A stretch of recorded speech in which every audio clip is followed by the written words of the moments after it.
Now, it's confirmed after weeks. Will they, won't they? Prince Harry and Meghan have deigned to return their RSVP for the King's coronation next month. But guess what? Only Harry is coming. Meghan is staying behind in California with the kids. And the palace said they're pleased to confirm Harry's attendance. Sources close to the Sussexes, meanwhile, saying Prince Archie's 4th birthday, which is actually on the same day as the coronation, was a big factor in the couple's decision. But a child's 4th birthday party, really? Seems a little bit like a convenient excuse for a more personal decision for Meghan to stay home in Montecito. And for once, this probably actually pleases both her critics and her supporters. It means she's staying out of the limelight while Harry gets to come home, even if it is only for a few hours. Now, it's something I've been thinking about today. Amid these accusations that President Biden, quote, hates the UK, we'll go into that a bit later on, how do we deal with the idea that someone might be anti-British? When a figure we trust appears to abandon a love for Britain, I think it's not so much about them as it is about us. My hunch is Harry has never been and will never be anti-British. He loves this country, but in this rebellion over the past few years, his words and his actions, they've hurt us. And the fact he's coming back next month to be part of this historic moment shows he does want to be here. But will we welcome him? That very much depends on us. While joining me to discuss all this, broadcaster and playwright Bonnie Greer. Lovely to see you again, Bonnie. And former press secretary to the Queen, Dickie Arbiter. Thank you both. Joining us down the line as well, former BBC royal correspondent Jenny Bond. Jenny, we were wondering whether you'd complete the royal blue set this evening, but looking resplendent, resplendent in tartan. And Jenny, given you're joining us from home this evening, let's just start with you and ask, were you at all surprised by the decision, the announcement this afternoon? No, I thought it was always going to turn out this way, and I think it's the best solution, actually. Meghan, unfortunately, is a person who divides opinion. She probably doesn't wish to, but she does divide opinion. And I think if she was over here, then there would be a huge debate about whether she was welcome or not.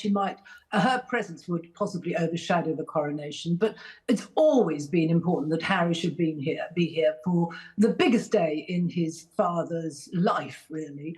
Charles has made it clear that he still loves his son, whatever's going on, that he wants him to be there. And so I'm very pleased that Harry's coming, and I think it's a much better solution that Meghan should stay back in California with the children, quite reasonably. Dickie, coming to you, your knowledge of the protocol, of course, of the royal household, the palace, the late Queen, it is the right decision, surely, for Harry to attend this event? It's very much the right decision, given everything that's gone before, the Oprah interview, the 6 hours of Netflix, the book, and all the little bits of interviews in between. People wonder, well, how can he show his face at the coronation? But it is the right decision. His father loves him, as Jenny rightly said. We heard in his first address following the death of his mother, where he sent his love to both Harry and Meghan in California. So it is the right decision. What I do hope is that it's not a distraction, because what will happen is the media will focus their attention on him, the photographers will focus attention, they'll haul out of the woodwork all the body language experts, and we'll get all sorts of things. I want to see us focusing on a once-in-a-lifetime. For me, it's the second time, because I saw the Queen's coronation, but I want to see the focus of attention on the King. It's his day, and it's the people of Britain's day as well. And certainly seems to beg distraction, like you said. Anything about Harry. Of course, people will be watching what his relationship will be like with William on the day as well. Perhaps we'll come back to Jenny on that, but first I want to come to you, Bonnie, on Meghan's decision to stay behind in Montecito with the children. I think there was no other way, surely. No, that's absolutely right. She made a mother's decision. She's still got little children. That is her son's birthday. She made the right decision. And I have to say, I'm actually quite moved in a way that Harry's decided to do this. It's very grown up, it's very proper, it's a tribute to his gran, who he loved, and his father, but most of all, his children, and I'm putting my historian's hat on, his children are probably two of the most extraordinary people ever born. Because on one side, his side, they're descended from every royal head that ever was, including the prophet. And on their mother's side, through her mother, they are descended from my ancestors, not my literal ancestors, but enslaved Africans. So you have this lovely combination, and one day, Harry's going to sit these kids down and say, this is your heritage too. The other part, because these are going to be American kids, they're going to be brought up as Americans. They ain't going to be called Prince Archie and Princess Lilibet in the United States. I'm going to tell you that. But nevertheless, they will see this other side. And they're going to be extraordinary individuals because of that. So I'm happy he's there because he can say, Dad, there's Dad, I was there. Shouldn't they be there then, Lilibet and Archie? They're too little, and I wouldn't bring them. They are far too young. When you think of the king, that he was at his mother's coronation, probably for about half an hour. He was with 3 his years nanny. old. He was 3 years old. Yeah, he was 3 years old. No, the children should not be there. This is not a children's circus. No. This is a very devout service. It is a coronation. It is anointing in the eyes of God, the king, and therefore, no, the children should not be there. They've got the right kids there. George playing a role and the other children playing a role. But no, Archie and Lily shouldn't be there. And George should be there. He is the third in line, so he should be there. He is second the third in line, sorry. He is. Now, let's go back to Jenny on the distraction point, Jenny, that Dickie brought up. Surely the presence of Harry in and of himself is just going to be something of a media circus. Is there any way around it? Oh, it will be. It would have been more of a media circus had Meghan been here as well. But, you know, we've only got ourselves to blame for this. And I've said for some months now that if Harry and Meghan came, or even just Harry coming, what we should do, we, the media, should say, also in attendance was the Duke of Sussex. We don't need to go wild about it. We don't need to bring in the body language experts that Dickie was talking about. Of course we will. Of course we will. That's what we do. But we've only ourselves to blame.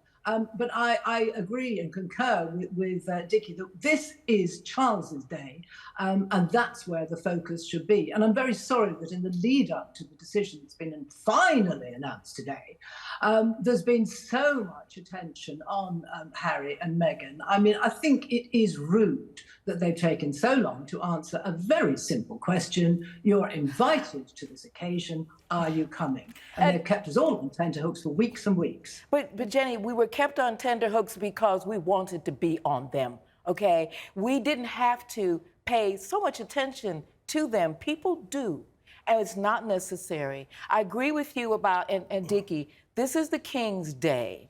And this is the King's Day as long as we allow it to be the King's Day. And I think that when Harry comes, I think he will contribute to it being the King's Day. And not only that, his dad's day. And I'm very proud of him. I think it's a very mature decision, and it's very I'd like to qualify what Bonnie just said. She said, we make the decision. We, the media, make the decision that it is focus of attention on the King and on the Queen Consort and not on everybody else that is there. Yes, certain people do have roles to play, and they will be seen visually portraying that role. But the congregation of which Harry is a part of does not play a part in the coronation ceremony, and therefore we in the media must focus attention on the big picture. So this is your campaign, Dickie, this evening to try and get the media to listen and But it won't happen. It won't happen because there's all kinds, as Dickie knows and Jenny knows, there's not just the media, the print media, there is social media. There's all kinds of things happening. They've been happening for 2 weeks on social media. So Harry coming, I think, and where he will be positioned, and his response to God Save the King, and all of that is going to be a deep focus. But he has to be there. And like I say, I'm proud that he's decided to come. As part of the fabric of history, it does seem imperative. Look, Dickie, you were nodding along vigorously when Jenny was saying it was very rude of Harry and Meghan to hold out RSVP. Incredibly rude. Why did it take them a month to reply? They either he or she or they knew that they were coming or they didn't. Harry knew he definitely had to be there, and he should have responded immediately without waiting a month, without all this speculation that's gone on for over 30 days. But Dickie, we were speculating. I mean, who knows why it took them that long? I don't know. But we were speculating. I'm saying not you personally. No, I wasn't. I mean, it's the public that's speculating, and the more that we take ourselves away from these two individuals, as individuals, let this ceremony happen. I know it won't be like that, but just let this ceremony happen. It is Charles's day. He's been waiting for 67 years for it. So let's just let him have his day. Bringing Jenny back in on this, because it is, as Dickie and Bonnie have been pointing out, it's Charles's day, it's the King's day, it's also the country's day. There's going to be street parties. It should be a very jubilant affair. However, this Harry visit, of course, will be part of the circus, as we've already discussed. Do you think that they can get past it? How do you think the royal family are going to deal with this? How do you think they're going to instill this sense of decorum? Well, it'll all go perfectly wonderfully. These occasions always do. They will be polite and courteous to one another. William, by definition, has got a very important role to play during the coronation ceremony, and therefore I think he will be physically apart from Harry, so we won't be able to analyse their every look, their every movement. The two will be separated, and there's no reason for them to meet at all, because I think Harry's going to fly straight in and straight out, as he did quite recently for a court case, apparently without seeing anyone. So there may be no meeting between the two brothers, and the animosity between the two obviously is still very, very deep. So I think it will all go as smoothly as these royal occasions do go, and we will all try to draw some kind of conclusions about how they're looking at each other, but none of it will be realistic, I don't think. I think the tensions are so deep and the rifts so hurtful at the moment that it's going to take more than a flying visit by Harry to put things right. Just before we wrap up, I want to ask you both briefly, do you think the British public is going to be welcoming to Harry, Dickie? The British public are going to be welcoming for the coronation. It's the King's Day, and they're going to focus on the King's Day, and everybody else is just there. Harry is going to find it very difficult. He's going to feel very lonely because he's fallen out with his family. He is there as a matter of duty, but he's got no support. His wife's thousands of miles away in California, and he's going to hack this one alone. Yeah. Well, as someone privileged to be a British citizen for a long time now and watching funerals and weddings, the British people will stand right up to this. It'll be beautiful. They'll let it all smooth out, and Harry will go home back to Montecito. It'll be fine. We'll be talking much more about anti-Britishness and the idea of being British after the break. Thanks so much to our panel.